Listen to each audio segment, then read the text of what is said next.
สวัสดีครับ I'm Point, a mental health coach with the Thrive program. Today, I want to briefly talk about how when we have a number of experiences in life that we view as negative or hurtful in some way, shape, or form, that we may unwittingly end up creating or reinforcing more fear around those types of situations in the long run. So let's use the help of an example. I'm sure we all know somebody, or perhaps this person is you yourself, who has had a number of rocky relationships in life. A number of relationships that went sour or had to end in some unfortunate way that individual has learned to interpret as negative.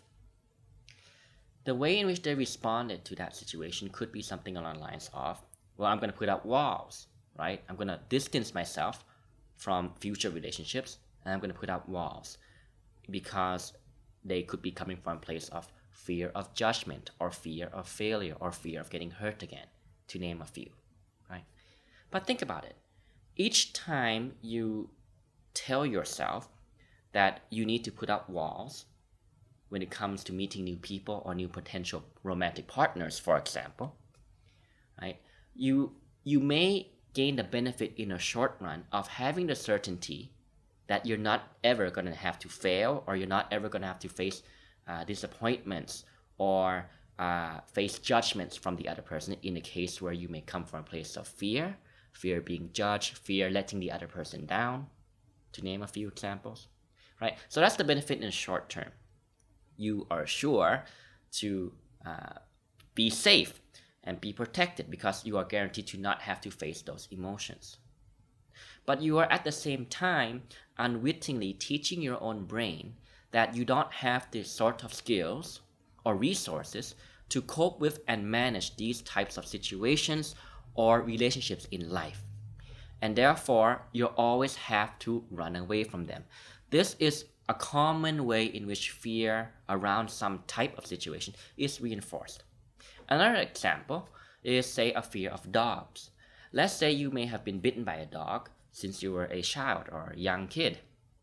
Now, ever since that day, that event where you got bit by a dog and was a pretty bad bite, you always are very careful around dogs, and you always do your best to make sure that wherever you go, there are no big dogs around you. When you go to a friend's house, you make sure that your friend puts the dog away first, right? Puts it in a cage or whatever, or puts the dog out in the backyard or whatever, right?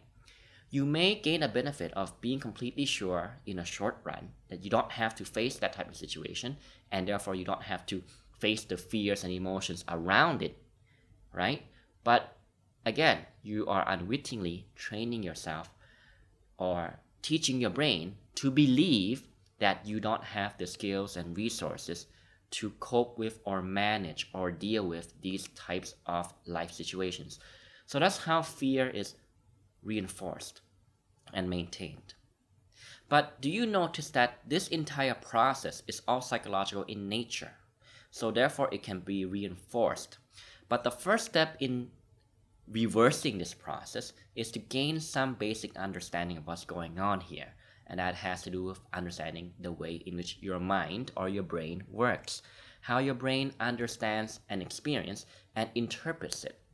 And this can lead to a reinforcement of a pre-existing belief system that may be unhelpful. And that's really all that's going on here. And we call that unhelpful existing belief just an unhelpful belief, because that's really all it is, or a limiting belief system, because that's really all it is. So I want you to think about that for a moment, and I hope this short video provides some light or shed some light onto what issue you may be pondering about or wondering about or be facing yourself. Okay? Thanks for watching. I'll see you next time. สวัสดีครับ